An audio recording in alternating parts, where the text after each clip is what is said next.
যখন এক ভরি সোনার দাম মাত্র 20 টাকা, তখন একটি গান গাইতে তিনি পারিশ্রমিক নিতেন 3000 টাকা। চমকে উঠবেন না? তিনি দেশের প্রথম সুপারস্টার গায়িকা। গানের শেষে প্রত্যয়ের সিগনেচার কণ্ঠ, মাই নেম ইজ গৌহর জান। শোনা যায় তিনি যখন সাফল্যের একদম চূড়োয়, তখন তিনি প্রতি সন্ধেবেলায় রেশমি পর্দা ঘেরা 6টি ঘোড়ায় টানা ফিটন গাড়িতে ময়দানে বেড়াতে বেরোতেন। জনৈক বাইজির এই ঠাটবাটে বিরক্ত হয়ে কোন এক ইংরেজ রাজপুরুষ নাকি গওহরকে 1000 টাকা জরিমানা করেছিলেন। গওহর সেই টাকা করকরে নগদে কার্যত তার মুখে ছুঁড়ে মারেন। প্রকাশ্যে নাকশিট করলেও তথাকথিত অভিজাত লোকেদের তার দরবারে হত্যে দিয়ে পড়ে থাকতে হতো। আড়ালে অনেকেই তাকে বলতেন বাইজি। কেউ মানসিকতায় উদার, শিল্পীর সম্মান জ্ঞাপনও করেছেন যথাযোগ্য। তাতে গওহর জানের কিচ্ছু আসে যায়নি, কারণ তিনি ইতিহাসের অধ্যায়। প্রথম ভারতীয় শিল্পী হিসেবে গওহর জানের গান রেকর্ড করা হয়। দেশের প্রথম কোটিপতি সঙ্গীত শিল্পী হওয়ার কৃতিত্বও রয়েছে তার। গওহরের কথা বলার আগে চলুন একটু ফ্ল্যাশব্যাকে যাওয়া যাক। বেনারসের বাইজি পাড়ায় সঙ্গীত কত্থকে পারদর্শী মালকা জানের খ্যাতি লোকমুখে ছড়াতে খুব একটা সময় লাগেনি। এক সময় তিনি চলে আসেন বেনারস থেকে কলকাতায়। কিন্তু কেন?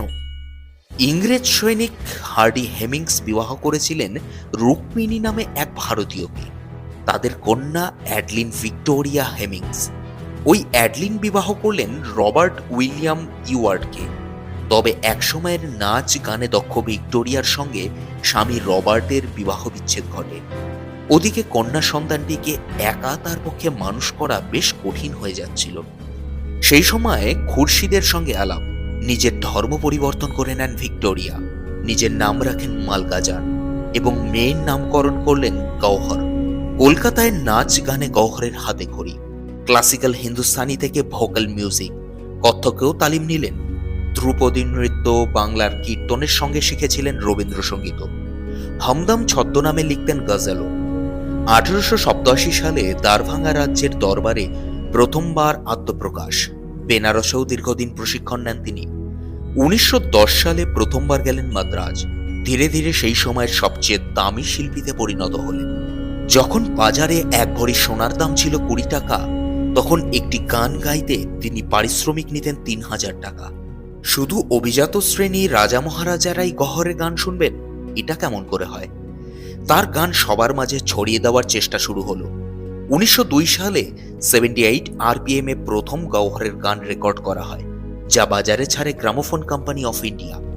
যে কারণে গওহর দ্য গ্রামোফোন গার্ল নামে পরিচিত, কারণ ভারতীয় গ্রামোফোনের দুনিয়ায় তার কণ্ঠই প্রথমবার রেকর্ডিং করা হয়। 600টিরও বেশি গান গেয়েছেন গওহর। তবে যার শুরুটা এত ভালো ছিল, শেষটা কিন্তু তার মোটেও ভালো হয়নি। মামলা লড়তে গিয়ে বাড়ি, জমি সবকিছু বিক্রি করতে হয় তাকে। প্রাক্তন স্বামীর সঙ্গে মামলা মোকদ্দমায় একেবারে সর্বশান্ত হয়ে কলকাতার বাড়িটা একদিন চোখের জলে ছাড়তে হয়েছিল ভারতের এই গানের রানীকে। মহীশূরের রাজার ডাকে শেষমেশ চিরতরে কলকাতায় ছাড়তে বাধ্য হন গওহর। 1930 সালের 17 জানুয়ারি মারা যান গওহর। তার প্রয়াণ ভারতীয় সঙ্গীতের একটি অধ্যায়ের সমাপ্তি হলেও গওহর ভারতীয় সঙ্গীতের সেই দাপুটে রানী, যার গান শেষে সেই সিগনেচার কণ্ঠ, মাই নেম ইজ গওহর জান।